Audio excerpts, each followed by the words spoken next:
makasarili. At kapag ikay makasarili, mayabang ka. Kaya nga kung tutuusin, napakadaming mayabang. Sa kayabangan, nagiging sakim. Sa kayabangan, nagiging makasarili. Pero sa kapakumbabaan, may puwang ang mahal na pong Jesus Nazareno. Kasama po sa buhay natin ang pagbabago. At kung kasama po sa buhay natin ang pagbabago, pakitandaan, may natutunan ka ba sa nakaraan? At kung may natutunan ka sa nakaraan, matuto kang magpakumbaba. At sa iyong pagpapakumbaba, hinahayaan mo ang mahal na pong Jesus Nazareno na dalhin ka sa tamang landas.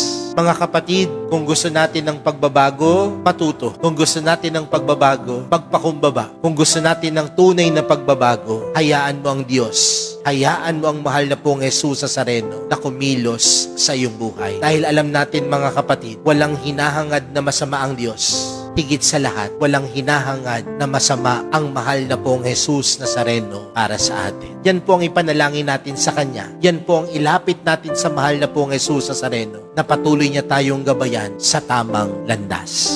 Amen.